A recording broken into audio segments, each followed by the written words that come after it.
On part d'une personne qui est décédée et on va rechercher des vivants. Le but ultime, c'est de trouver un héritier. On est des Sherlock Holmes. On part de rien. On part d'une personne et on va carrément reconstituer son arbre généalogique. On va essayer de gratter la moindre information. Rares sont les personnes qui ne veulent pas avoir d'explication sur leur passé. En tant qu'être humain, on a besoin de réponses. Et en tant que généalogiste, peut-être encore plus. Ça y est, on y est dans l'histoire.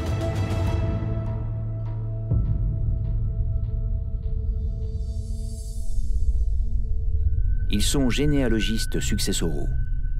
À la demande des notaires, ils recherchent les héritiers inconnus ou introuvables d'un défunt dont la succession doit être réglée. Pour les retrouver, ils remontent dans le passé des familles.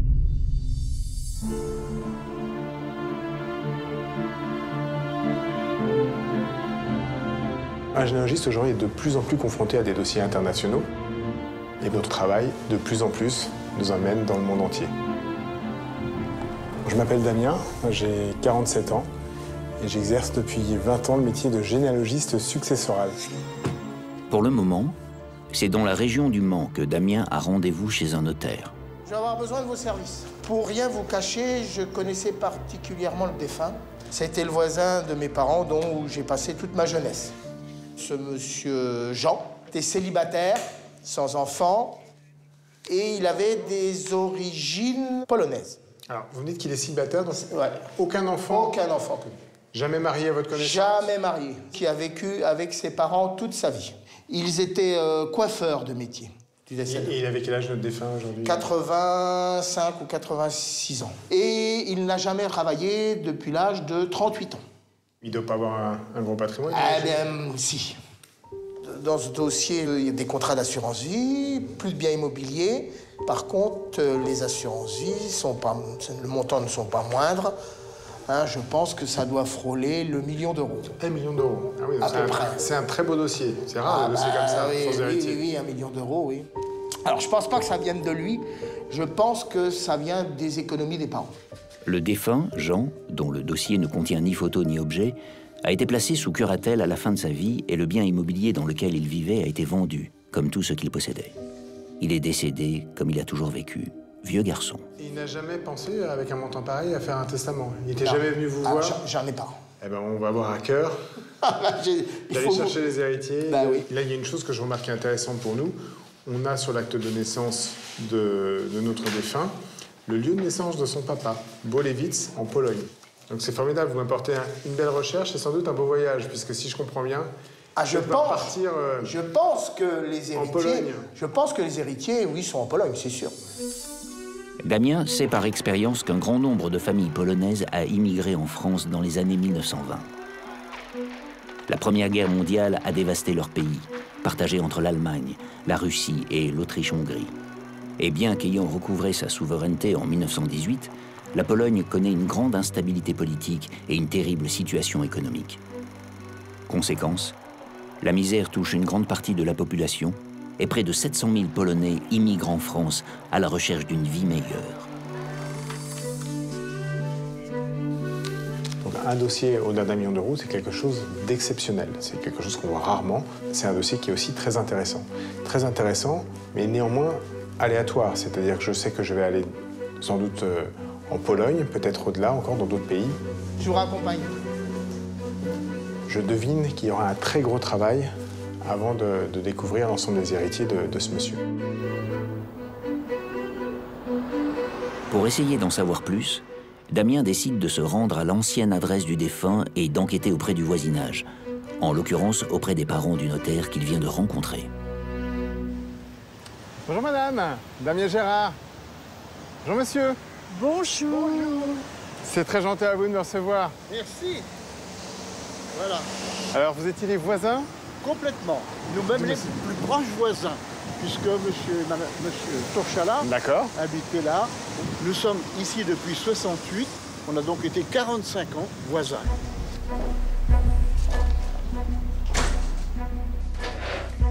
Alors, comme vous avez très bien connu et le fils et les parents, peut-être qu'ils vous avaient expliqué des choses sur leurs origines, sur leur famille. Ils nous faisaient rarement des commentaires sur leur vie en Pologne. Je pense, si je me souviens bien, qu'ils sont allés une fois revoir la famille, mais qu'une fois. Hein. Donc il n'y avait pas de lien qui était entretenu avec la famille, de lien continu. Non, continu, non. Est-ce qu'il vous avait évoqué l'existence de frères et sœurs? Je ne sais pas si madame avait... Madame avait une sœur. Madame avait une sœur. Voilà. Qui était en Angleterre. Qui était en Angleterre à l'époque. D'accord. Et vous saviez de quel coin d'Angleterre, non? Non, c'était le nord, au nord de l'Angleterre. Mais où exactement, je ne sais pas. Le fils non plus n'avait pas de lien avec des cousins? Encore moins. Encore moins. Si vous aviez à me le décrire, ce monsieur, c'était quelqu'un qui était plutôt renfermé, il avait des amis, il sortait beaucoup. Il n'a jamais eu une période de sa vie où il est parti avec une femme, il aurait pu avoir des enfants. Pas du tout. Donc vous êtes... Voilà, c'est certain. Moi, je dirais que la mère a eu certainement une très grosse influence. Elle était tellement possessive, elle a tellement... qu'il a pas... Oui. Finalement, c'est un garçon qui a vécu pour sa maman, pour ses parents. C'est ça. Au travers de ce que me racontent les voisins, je comprends que finalement, Jean n'a probablement pas de famille en France. Mais un géologiste se doit de tout vérifier. On ne peut pas se contenter d'un témoignage. Et Maximilien? Bonjour Damien. Ça va? Bien et vous? Je viens récupérer un nouveau dossier. Je rentre au bureau et avec Maximilien, on consulte les bases parce que rien ne me dit que le papa de Jean n'a pas eu une aventure et a reconnu un enfant qu'autrefois on aurait désigné comme adultérin. Ce sont des choses qui arrivent, c'est rare, mais on se doit d'appréhender ces situations. On va regarder déjà s'il n'y a pas de naissance. Damien et Maximilien consultent les bases de données des naissances et décès qu'ils ont constituées depuis des années. Sur un siècle, hein. Hop. Alors Damien, j'ai une naissance sur la Sarthe. Entre 31 et 40, je pense que c'est votre défunt. C'est Jean. Donc non seulement il n'y a a priori pas eu d'enfant, mais en plus, il n'y a pas eu de frères et sœurs. On est sûr. On va pouvoir faire le tableau. Donc on conclut très rapidement qu'il n'y a aucune trace d'héritier en France. Donc on sait que notre quête d'héritier va nous amener au-delà des frontières, puisque les recherches s'orientent sur la Pologne et peut-être en Angleterre. Et qu'il y a un très gros travail qui s'annonce derrière ce dossier. Quelques jours plus tard, Damien se rend aux Archives nationales de Pierrefitte où sont conservés tous les dossiers de naturalisation de 1803 à 1973. Il est accompagné de Marguerite, une collaboratrice du bureau parisien spécialisée dans les recherches qui portent sur les pays de l'Est. Donc là, il faut qu'on regarde le dossier de naturalisation. Oui. Tu penses qu'on peut trouver quoi? On devrait avoir des informations sur une éventuelle fratrie des deux parents. Ouais, tu vas le chercher? Oui. Et puis on regarde ça, j'espère qu'il y aura des choses. Okay. Alors, ce qui est très particulier dans la succession de Jean, c'est que c'est une succession où on ne trouve aucune trace d'héritier en France. Son père et sa mère étaient tous les deux des immigrés polonais. Bonjour. C'est pour un extrait, s'il vous plaît. Oui. Avec Marguerite, la spécialiste chez nous des pays de l'Est, on va chercher le dossier de naturalisation parce que ça donne une photographie de la famille des parents de Jean au moment où ils ont demandé cette nationalité française. Le voilà. Le précieux. Oui. Donc, allons voir. Ils sont arrivés en France à quelle époque? Ils sont arrivés dans les années 20. En 1923. Oui, tous les deux. Est-ce que tu as une idée de la raison pour laquelle il serait arrivé en France? Chéline, tu vois, pour quel motif est-il venu en France? Pour y travailler. Donc je pense que c'est une immigration purement économique. Ah, donc ça, c'est les parents. Oui. Le défunt. Photo de profil. Elle était élégante, madame, avec elle avait... Oui, oui, voilà. Regarde. Les parents de Jean se prénomment Ladislas et Eva. Ils sont bien nés en Pologne à l'orée du XXe siècle. Le dossier de naturalisation sur lequel Damien et Marguerite ont mis la main précise que le père de Jean était coiffeur et que sa mère n'exerçait pas de métier. Le couple immigre en France en 1923 pour échapper à la misère et au régime, précise le rapport. Ils s'installent d'abord à Paris, puis dans la Sarthe, où ils se marient en 1932. Leur fils, Jean, naît la même année. Ils obtiennent la nationalité française en 1952. Ce qui est intéressant, regarde, t'as la fratrie du père. et de la mère. Donc le père, il avait 4 frères et sœurs. La mère, elle parle d'une sœur. Oui, la sœur de la mère est en Angleterre. Oui. Et finalement, ce que me disaient les voisins, c'est exactement ça. Il m'avait dit qu'il y avait une famille en Angleterre.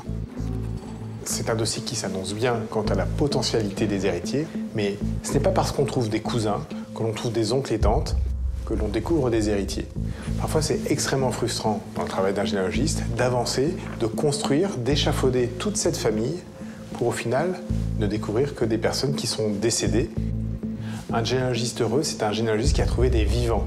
C'est toute la question pour la famille de Jean. Y a-t-il encore des héritiers en vie ?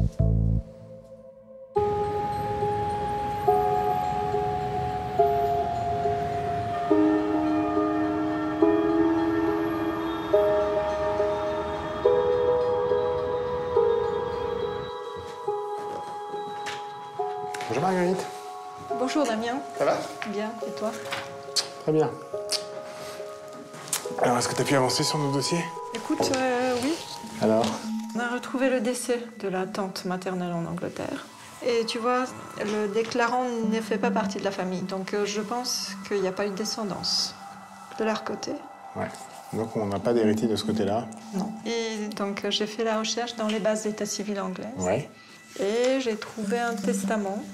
Je lègue à mon neveu, monsieur Jean Torchala, demeurant en Mans, France. Et à ma nièce, Sonia Frankiv, demeurant en Union soviétique. Donc elle a une nièce aussi? Oui. Ah ben voilà la bonne nouvelle. Oui, c'est ça. Elle est où la nièce? En Ukraine. Il faut qu'on aille faire des recherches pour retrouver cette personne ou les éventuels enfants qu'elle aurait pu avoir là-bas. Tout à fait. Avec ce testament, on a un renseignement très précieux. On sait qu'il y a une cousine germaine de Jean qui est en Ukraine. On a concrètement l'existence d'un héritier potentiel dans le dossier.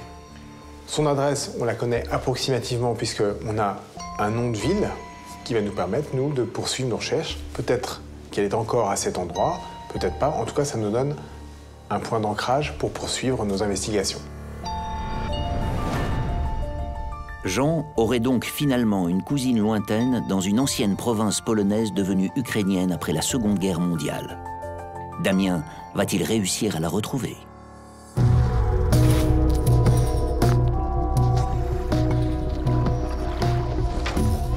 Il arrive que les dossiers de nos généalogistes révèlent de terribles histoires de familles dont les enfants ont été par le passé, hélas, les principales victimes.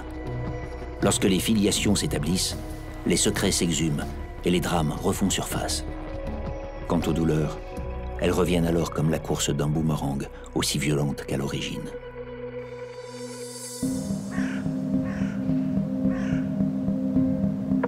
Vous voulez parler de ma mère?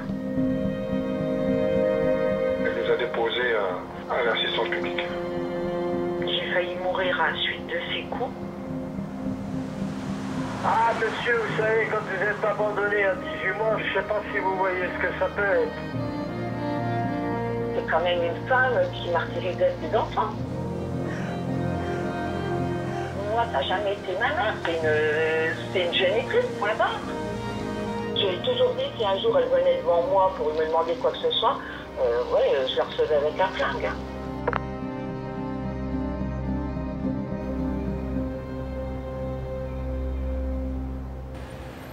Lorsque l'on me confie ce dossier, la recherche d'héritier de Gilberte, me dit que ça va être un dossier compliqué. Gilberte ne s'est jamais intéressée à ses enfants. Ils ont été placés, battus, maltraités. On se dit, mais comment une mère peut faire ça à ses enfants?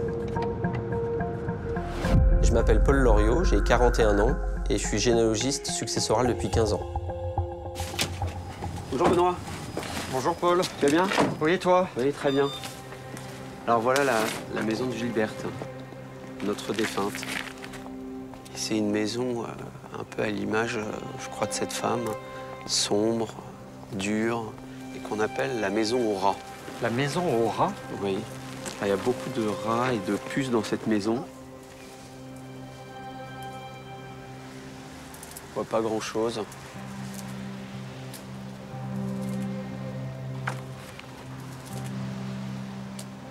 Gilberte, on sait qu'elle est née en 1925. D'accord. Elle s'est mariée en premières noces en 1946. Et après, elle se remarie en 1980. Ça ferait 55 ans. Oui, donc à mon avis, de cette union, je ne pense pas qu'il y ait de la postérité. Et les seules choses que l'on sait, c'est que Gilberte a eu une dizaine d'enfants. Donc la dizaine d'enfants, voilà, c'est issu du premier mariage. Tout à fait. Je pense que le plus dur dans ce dossier, ce ne sera peut-être pas de retrouver tous les héritiers et tous les enfants, mais est-ce qu'ils voudront accepter cette succession?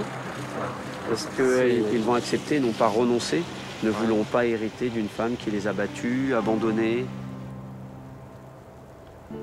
Notre premier indice, c'est le lieu d'habitation du couple. Benoît décide d'aller dans la mairie d'Alice Sainte-Reine pour savoir combien Gilberte a eu d'enfants, exactement. Alors, on va prendre les naissances de 1940 à 1950. Alors, on sait qu'elle s'est mariée en 1946. On va voir si elle a eu des enfants à partir de cette date. Benoît se lance dans une recherche au long cours. Alors, il y a une naissance, un Michel, né le 15 février, 49 à 52. Alors, 50. Gilberte aurait eu 10 enfants, peut-être plus. Personne ne le sait vraiment. L'éclusière de Longecourt a disparu à l'âge de 93 ans sans jamais se soucier des siens qu'elle a abandonnés les uns après les autres. 10e enfant, c'est quand même assez exceptionnel d'avoir une famille aussi nombreuse. Cette femme a eu un parcours de vie quand même assez particulier parce que c'est assez rare de voir une fratrie aussi nombreuse quand même. Alors je vais te faire voir. Entre-temps, Benoît a découvert l'existence de 2 enfants supplémentaires. Sur la totalité, 3 sont aujourd'hui décédés. Donc elle a eu 12 enfants. Ce qui va être intéressant, c'est finalement de savoir si les héritiers se connaissent entre eux ou si au contraire chacun a été placé dans une famille et peut-être qu'ils ignorent qu'ils ont 11 frères et sœurs. Si ces frères et sœurs ne se connaissent pas, est-ce qu'ils vont bien vouloir se rencontrer, même 50 ans après, alors qu'ils ne se sont jamais vus? Il y en a un que je décide d'aller voir, c'est Jean-Pierre. Jean-Pierre est parti de chez lui à l'âge de 13-14 ans, et c'est celui qui a le plus de souvenirs avec sa maman. Jean-Pierre est le seul de toute la fratrie qui n'a pas été abandonné tout jeune par sa mère.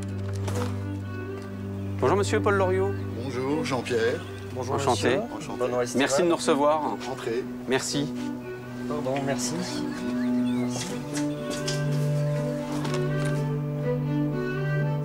Vous avez des souvenirs de votre maman? J'ai trouvé une photo. Alors c'est pas une photo qui est d'une belle qualité. Enfin bon, ça reste une photo quand même d'elle, voilà, pour représenter un peu... Alors je pense que vu le contexte derrière, ça doit être à Longecourt-en-Plaine, quand elle était encore à l'écluse. Est-ce que vous pouvez me raconter un peu cette histoire de famille? Et ma mère, comment je vais expliquer? Ma mère était violente. Elle avait bu, dès qu'elle avait bu, c'était plus la même personne. Elle était super méchante. Elle ne se faisait pas de différence que ce soit son fils, sa fille ou machin. Ma mère était comme ça, elle a toujours été comme ça. Pour un oui, pour un non. Tu prenais, tu savais pas pourquoi. Parce qu'elle était comme ça, elle était méchante. C'est pas des punitions, c'est de la méchanceté. Pourquoi, je sais pas. J'ai pas de réponse à ça. Et tous les autres, moi, je les ai jamais connus parce que, apparemment, ils ont tous été placés à la naissance. On a des enfants, mais on les place. On les garde pas. Faut pas les garder, les enfants. Je sais pas pourquoi. Et ça, il n'y a pas de réponse. Et une personne, même elle, nous donnera jamais la réponse. Pourquoi tous ces enfants? Pourquoi les avoir tous foutus, laissés enlever, quoi, je veux dire. Vous savez, ça, c'est dur à vivre, hein.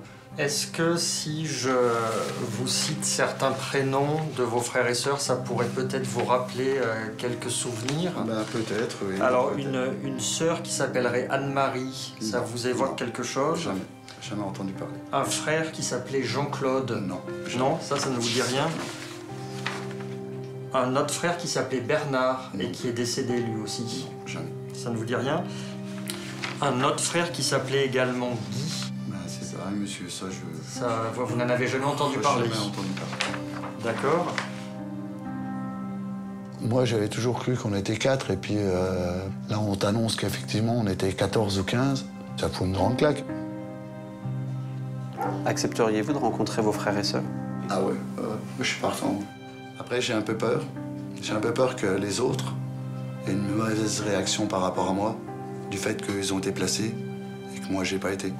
J'ai peur qu'ils me disent oui, mais voilà, lui, il a encore été avec les parents, enfin, au moins avec la mère, que nous, on a été placés, alors que moi, j'y peux rien, quoi. J'ai un peu peur de ça.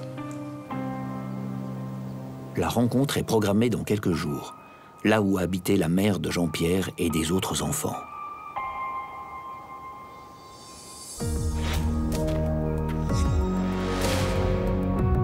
Les dossiers de succession que traitent les généalogistes concernent en général des défunts sans enfants dont les possibles héritiers sont à chercher parmi les cousins éloignés. Mais il leur arrive aussi, et c'est de plus en plus fréquent, d'avoir à rechercher des oncles ou des tantes avec qui le défunt a coupé tout contact.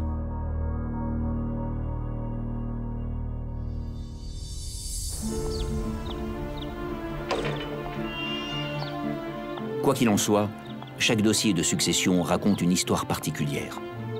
Pour les généalogistes, elle commence toujours ici, dans un cimetière. Et très souvent, le défunt dont ils recherchent les héritiers a quitté ce monde avec des secrets qu'il va leur falloir percer. Mais cette fois, l'histoire est plus particulière encore puisque notre généalogiste a dû organiser elle-même les funérailles du défunt, pourtant jeune, qui n'avait plus aucun contact avec le monde extérieur.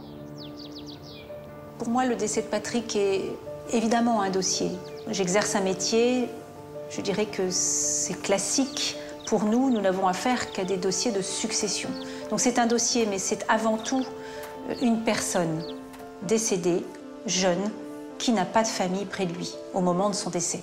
Et ça fait toujours très mal de se rendre compte du nombre de personnes qui décèdent seules, dans une solitude psychologique ou matérielle. Il y en a quand même beaucoup plus qu'on imagine. Il est évident que ça nous interpelle. Je m'appelle Aude, j'ai 50 ans, je suis généalogiste depuis 5 ans. Oui, entrez. Bonjour Guillaume. Oui, bonjour. Vous allez bien? Oui, très bien, vous. Et bon, je vais bien. Comment allez-vous? Très bien. Asseyez-vous. Oui, merci. Je m'appelle Guillaume Rerig, j'ai 47 ans et je dirige une équipe de généalogistes.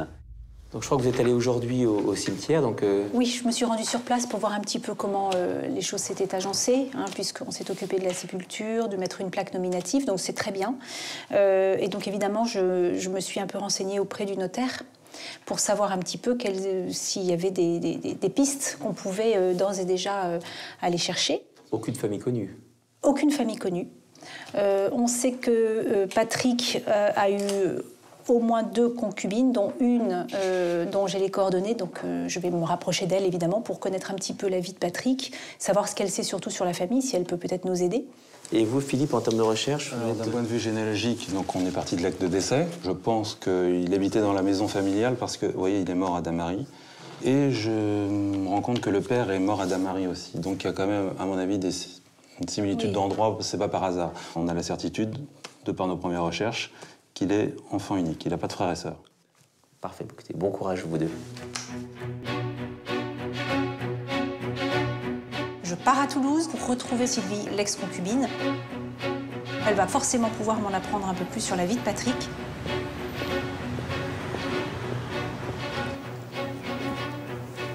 J'espère beaucoup de cette rencontre. Bonjour Sylvie. Bonjour Aude. Merci beaucoup d'être venue. C'est très important pour moi, de manière à pouvoir un peu parler de Patrick ensemble. Oui, voilà. J'ai vécu avec lui pendant au total 3 ans. D'accord. Mais enfin, vous avez eu de l'avant, il y a eu du pendant, il y a eu de l'après. Oui, c'est voilà. ça. 20 ans au total.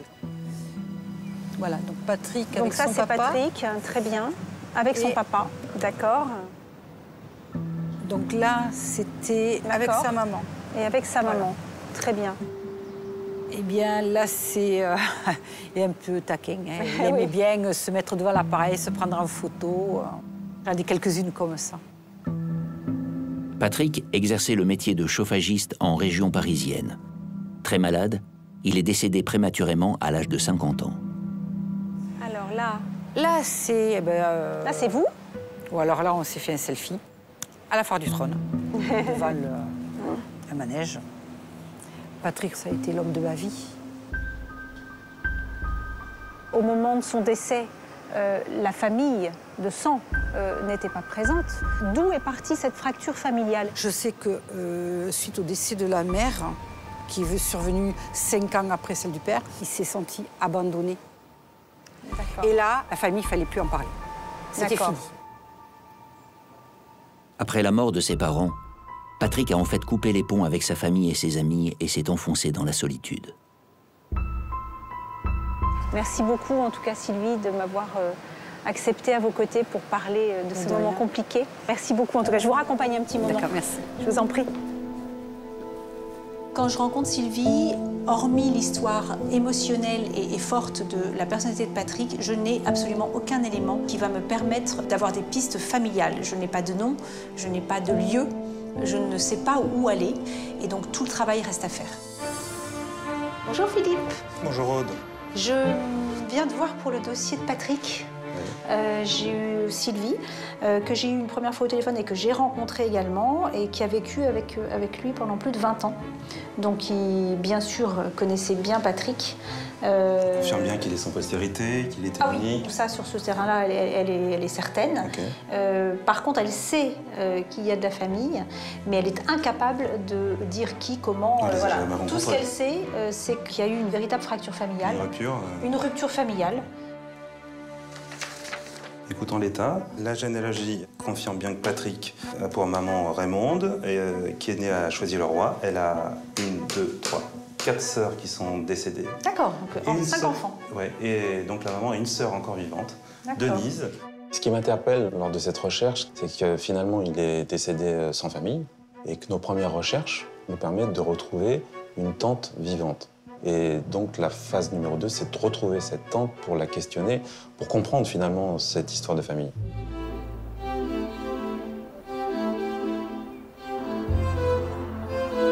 Je suis soulagé. J'ai enfin quelqu'un que je vais pouvoir rencontrer. Mais finalement, le soulagement est de courte durée. Parce que, voilà, il faut annoncer un décès.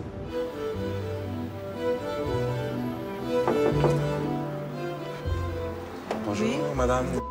Bonjour, Oui. Philippe Chicot, j'ai un giste. Oui. Je suis ravi de vous rencontrer. Vous pouvez me recevoir Oui, pour je vous en cette prie. affaire. Parfait, merci beaucoup. Comment vous êtes arrivé à moi? C'est pas compliqué du tout. Ah bon? Un notaire nous mandate. Oui. Donc une personne décède. Un notaire nous mandate afin d'effectuer la recherche pour retrouver la famille vivante. Voilà.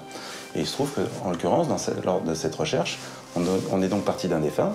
Et on retrouve les gens vivants. Et la personne la plus proche qui est vivante est héritière.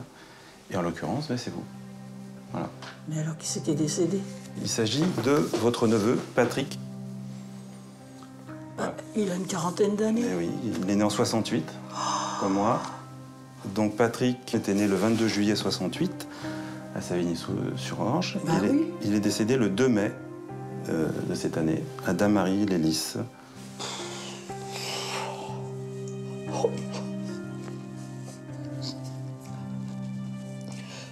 Pauvre gosse, je sais pas de quoi il est mort, mais c'est quand même jeune. On essaiera d'avoir les réponses à toutes vos questions, madame.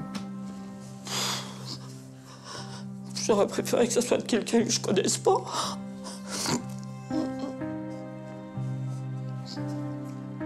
Malgré que cette famille, elle ait été éclatée, c'est quand même ma famille, quoi.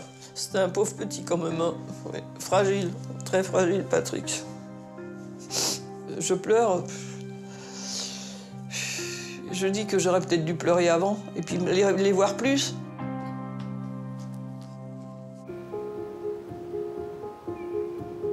Quelques jours plus tard, Denis se rend à l'inventaire de la maison que son neveu Patrick a habité jusqu'à la fin de sa vie. Aude l'accompagne ainsi qu'un notaire et un commissaire-priseur. Voilà, je vous en prie, suivez-moi. Voilà. Voilà, voilà, on va essayer d'allumer. Voilà. Parce qu'on voit pas grand-chose. Bon. Ça va, Denise? Oh là là là là là là, mon Dieu.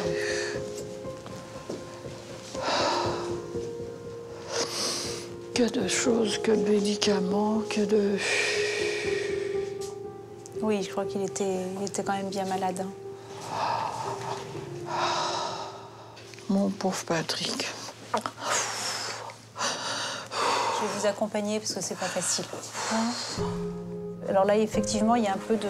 Oh, des petites choses. Oh là là, oui. C'est avec lui? C'est la maman de Pierrot et le papa de Pierrot. Ah oui, donc sur les arrière-grands-parents. Voilà, avec le chien. D'accord. C'était Riquette, je crois qu'il s'appelait. Et puis...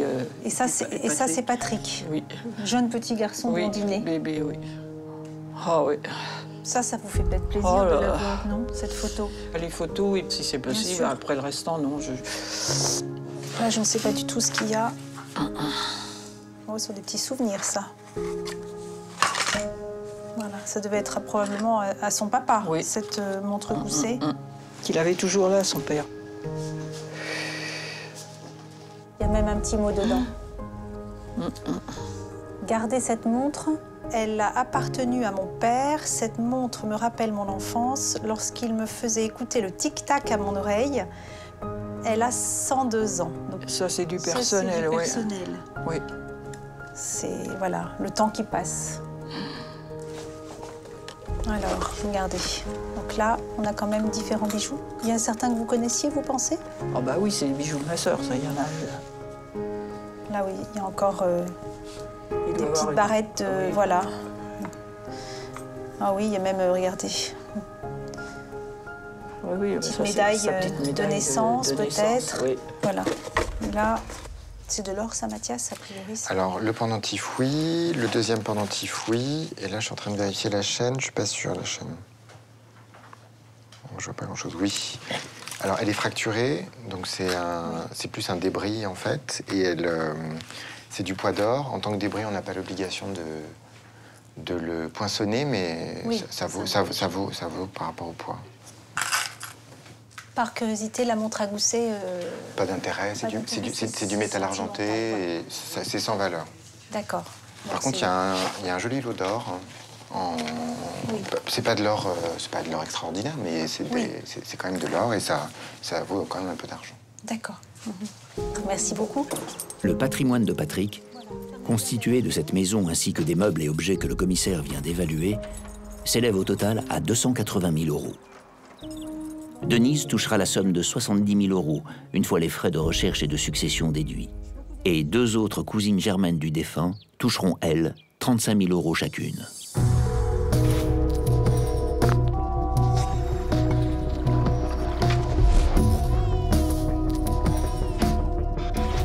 On a coutume de dire qu'on ne choisit ni ses parents ni sa famille, et ce n'est pas qu'une expression lorsqu'elle est prononcée par ceux dont les relations avec leurs parents les ont fait terriblement souffrir.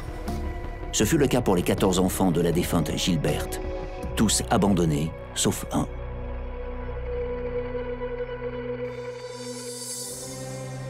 Après une première rencontre avec Paul et Benoît, rendez-vous est pris près de l'écluse de Longecourt avec Jean-Pierre, le seul qui ait vécu auprès de sa mère. L'un de ses frères a aussi accepté de faire le déplacement. Les autres ont décliné. Bonjour Jean-Pierre. Bonjour Paul. Vous allez bien? Ça va. On est ravis de vous revoir. Oui, moi aussi, ça me fait plaisir. Vous êtes le premier. Bon, bah c'est bien. Voilà, on n'attend plus que Jean-Claude, votre grand frère. Vous avez hâte de cette rencontre? Ouais, ben oui.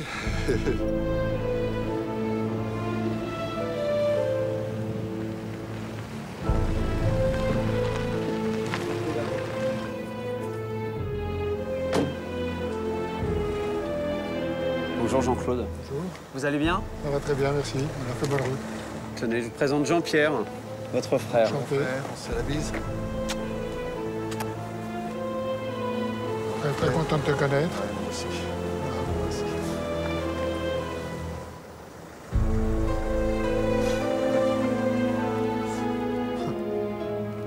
Qu'est-ce que vous ressentez de rencontrer votre frère pour la première fois aujourd'hui? Un peu émouvant, quoi. Il n'y a pas trop de mots pour expliquer ça, là. Comme ça, à chaud, comme ça, là, c'est... Un frère. Ouais. Voilà. J'espère qu'on va pouvoir échanger un petit peu. On va être entre nous, maintenant. Je veux dire, voilà, il n'y a plus la mer derrière, il n'y a plus personne qui est là pour mettre des bâtons, quoi, je veux dire. Il faut qu'on arrive à passer au-dessus, quoi.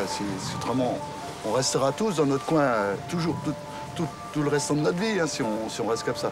Je comprends les souffrances qu'il y a. Ça, je peux pas être à la place, mais je les comprends très bien. Mais à un moment, il faut peut-être qu'on arrive, si on veut quelque chose, la vie est courte. Hein. La vie est très courte. Hein.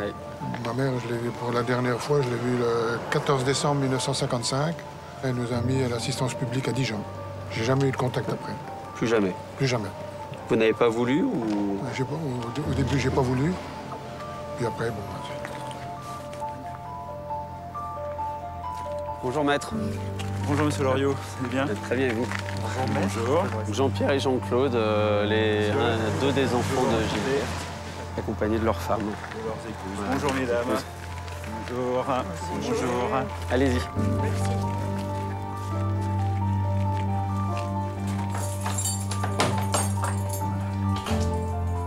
La maison de Gilberte a déjà été vidée à la demande de ses enfants.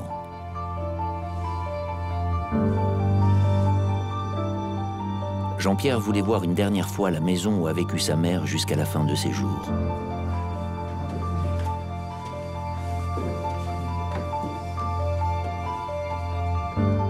Il a aussi voulu la montrer à son frère Jean-Claude, qui, lui, ne l'a pas connue. C'était sa chambre, là? Je crois, oui, si j'ai souvenir, il me semble, oui.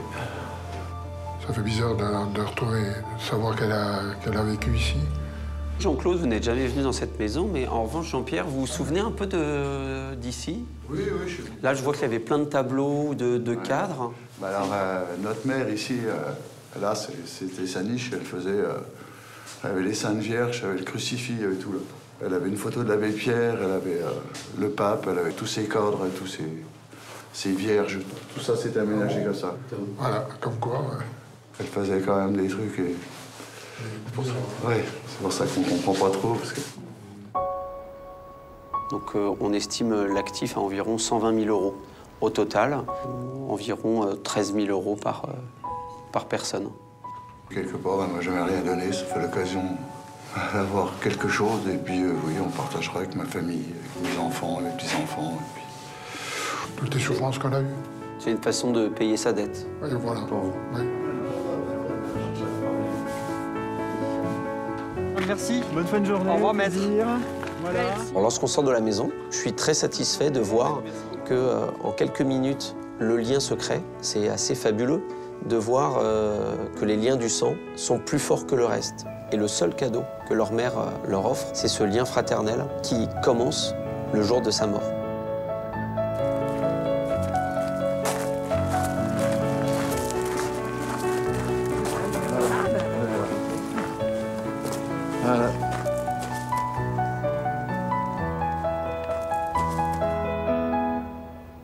T'es venu à son enterrement? Non, parce que j'ai pas été... Comme j'avais plus de contact, je n'ai pas été prévenu. Ah, t'as pas été prévenu? Personne ne m'a prévenu. Donc, je suis comme toi, hein, je fais la découverte. Elle a fini toute seule. Ah oui? Ouais, c'est triste d'en arriver là. Ça me touche, mais j'arrive pas à avoir de peine. Mais bon, je pardonne. Ouais. Je pardonne, c'est tout. Que t'en sois convenu à dire je lui pardonne, c'est je te dis bravo mon frère. Et c'est une belle chose que tu fais. C'est une belle chose. Ben, je suis bien content d'avoir retrouvé un frère. On est appelé à se revoir fréquemment. Ça me donne envie d'aller un peu plus de l'avant maintenant, quoi. Je suis prêt à faire encore quelques pas vers d'autres frères et sœurs. Voilà. Jean-Claude, Jean-Pierre et leurs 7 autres frères et sœurs encore vivants toucheront donc 13 000 € chacun une fois déduit le remboursement des dettes de leur mère et de tous les frais de recherche et de succession. On ne maîtrise pas tout à fait son destin, surtout lorsqu'on tente d'échapper à la misère et aux soubresauts de la grande histoire. Dans le dossier de Jean, le fils unique de Ladislas et Eva, ressortissant polonais immigré en France, les recherches ont avancé. Damien et Maximilien ont fini par retrouver 8 cousins éloignés du défunt, dont 7 identifiés en Pologne dans la branche paternelle. Mais c'est pour l'Ukraine que Damien s'envole aujourd'hui. Il veut retrouver Sonia, la cousine ukrainienne de Jean côté maternel, dont il ne sait presque rien. Dans le dossier de Jean, ce testament laissé par la tante anglaise, où l'on a identifié une héritière en Ukraine, c'est pour nous un beau cadeau. Mais l'aventure n'en est pas pour autant finie, Est-ce que l'héritière est encore au même endroit? Est-ce qu'elle est encore en vie? Damien, accompagné de Marguerite, spécialiste des pays de l'Est, a rendez-vous avec sa correspondante ukrainienne sur qui il compte pour retrouver Sonia. Un géologiste ne sait pas tout. Il connaît très bien son secteur, il connaît très bien son pays. Ce qu'il lui faut, c'est après avoir des personnes dans les pays étrangers sur qui il va pouvoir s'adosser pour aller chercher les héritiers qui sont dans le pays étranger.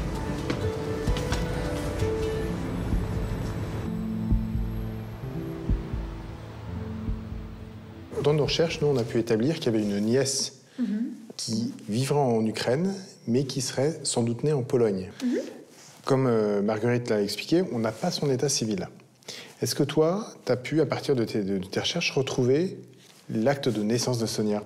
J'ai fait mon possible, Damien, mais les actes de l'état civil, on ne les trouve pas en Ukraine. Et malheureusement, en Pologne non plus. Je peux passer, Marguerite, cette réponse négative de l'administration polonaise.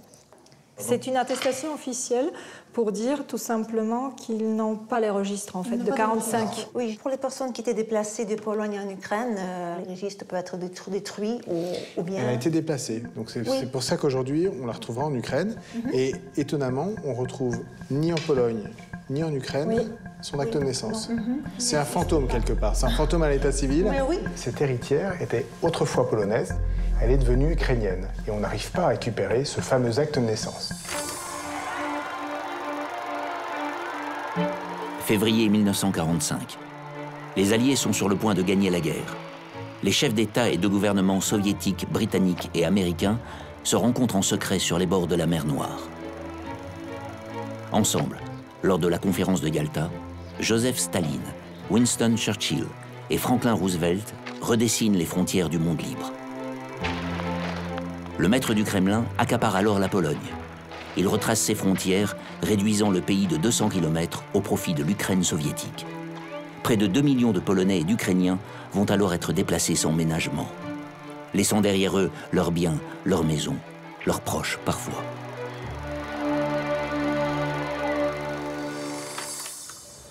Moi, Natalia, ça me pose un vrai problème parce qu'en France, le notaire, pour régler la succession, il va me demander un acte de naissance pour que je puisse justifier la filiation de cette personne.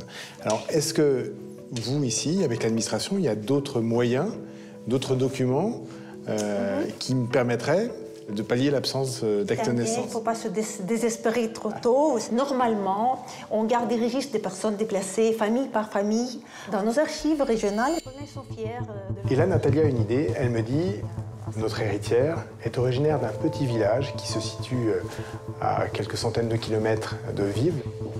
Et on va aller voir ce petit village parce que peut-être qu'à la mairie, il y a des documents qui nous intéressent, qui pourront venir étoffer notre dossier, qui permettra d'obtenir d'une façon incontestable la filiation de notre héritière.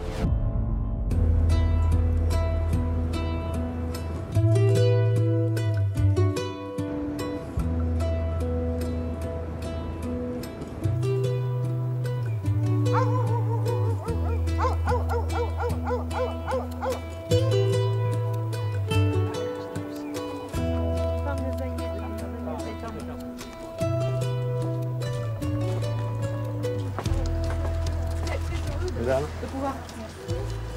Merci.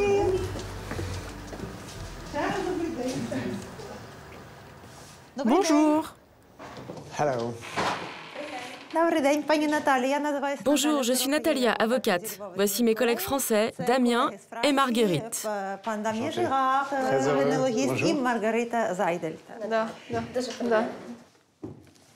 On recherche cette famille Cori. Alors l'idéal pour nous, ce serait éventuellement de vérifier s'il n'y a pas un dossier avec les actes de naissance des membres de la famille. J'ai compris. Nous n'avons pas d'acte d'état civil, mais nous avons des fiches de recensement anciennes. Peut-être que ça peut vous intéresser? To nedaлеко. Ні, то недалеко, то ці в другому. У нас такий тут сундучок.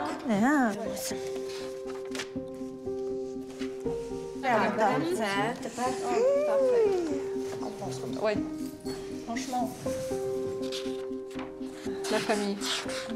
Regarde, la voilà. Così Maria. Donc Maria, c'est la tante de notre défunt. Tout à fait. Donc Maria, notre tante maternelle, et Zonia. Elle s'appelle Sonia, Sofia. Ou Zonia, c'est une question de, on va dire, ils ont ukrainisé le prénom lorsqu'ils sont venus de Pologne, ou ils l'ont soviétisé. Zonia, c'est plutôt... Sofia. Ici, on peut l'appeler Sofia ou Zonia. On a différentes manières de dire pour un même prénom. On a différents prénoms. Ce qui m'intéresse, c'est les années ukrainiennes.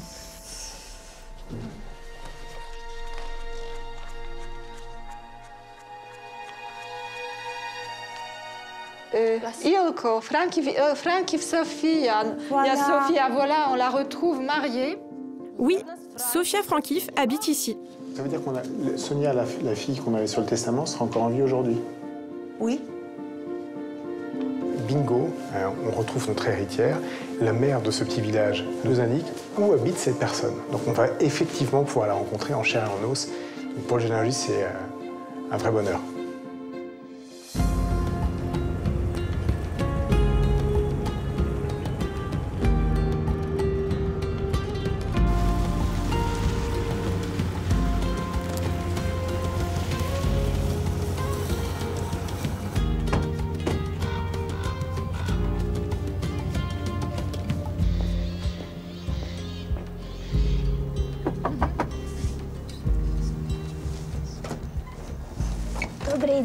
Bonjour. Bonjour.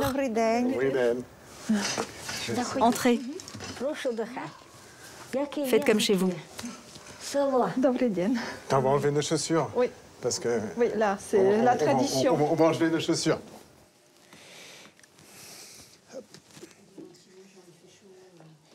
Ah, c'est agréable. Hein. Oui, oui. Il fait très bon chez vous. Merci. On peut les mettre... Non, même sur le lit. Oui, sur le lit. Posez tout comme ça, là-bas. Vous avez une très jolie petite maison. Hein. Il dit que vous avez une maison très agréable. Oui, vous voyez, c'est petit et pauvre. Asseyez-vous ici. Je m'appelle Damien et je présente Marguerite et on vient tous les deux de France. On exerce un métier qui n'est pas très connu, qui est celui de généalogiste successoral. Si moi je suis chez vous aujourd'hui, c'est que je pense que vous êtes de la famille d'une personne qui est décédée en France et que vous avez peut-être vocation à hériter de cette personne. Est-ce que vous auriez votre passeport? Parce que pour nous, c'est un document qui est très important parce que ça va nous permettre de justifier votre qualité d'héritière. Oui. C'est génial. Montrez-le nous, Sofia, s'il vous plaît. On saura plus. Ou tout. Alors voilà, c'est tout ce que j'ai. Ça, c'est votre passeport à vous. C'est votre passeport, Sofia? Oui. D'accord. moi. Alors, on va voir ce qu'il y a. Donc, elle est née en Pologne. Le 4 mars 1945. Ça. Et j'ai aussi gardé le passeport de ma mère. Ah bon? Oh, dis donc. Ah bah ça, c'est super. Alors ça, c'est le passeport de votre maman. Et on a le chaînon manquant, c'est ça? Oui. Je suis censé apporter au notaire des documents qui sont irréfutables grâce à tout ce que m'a apporté mon héritière. Et ça me permettra, moi, après, de dresser un tableau généalogique qui ne soit pas contestable. Ce qu'il faut lui expliquer, c'est que c'est pour la succession de son cousin Jean que je viens la voir aujourd'hui. Est-ce que vous l'aviez déjà rencontré une fois, votre cousin? Mais comment j'aurais fait? Il était là-bas en France, et moi ici, en Ukraine. Non, je ne l'ai jamais rencontré. Donc c'est une personne que vous n'avez jamais vue de votre vie? Je n'ai aucune aide. Je n'ai plus personne. Mes oncles sont morts. Et les enfants? Les enfants ont investi dans une moissonneuse-batteuse, dans un tracteur. Ils vivent richement. Je n'entends plus parler d'eux.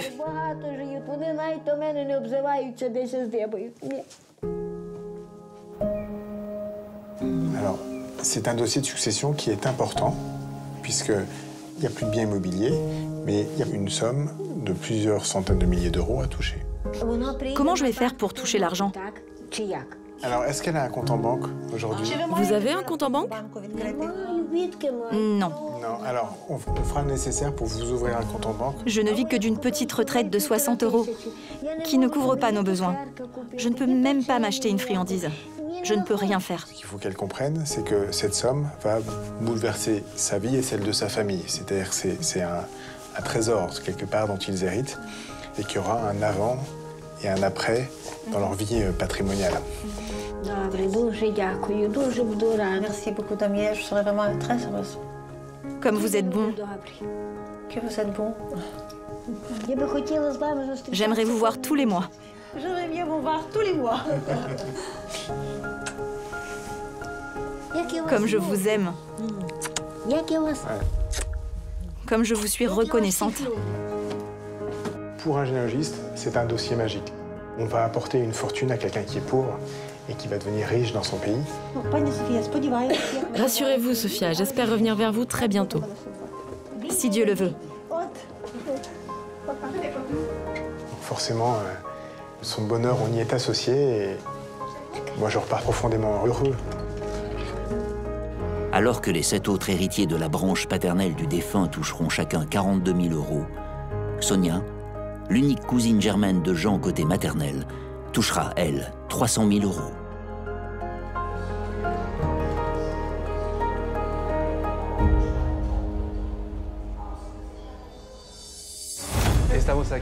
Nous sommes ici pour parler de la vie de José. Pendant la guerre civile, il était républicain. Il s'est retrouvé dans le camp des perdants. Alors il s'est enfui et il a laissé sa femme ici. Voilà, la vérité, c'est ça. Attention, attention! Il y a un truc là. Il y a un truc qui a bougé? J'ai 20 ans de généalogie et je crois que je n'avais jamais rencontré une maison aussi insalubre. On peut y aller en salle de bain.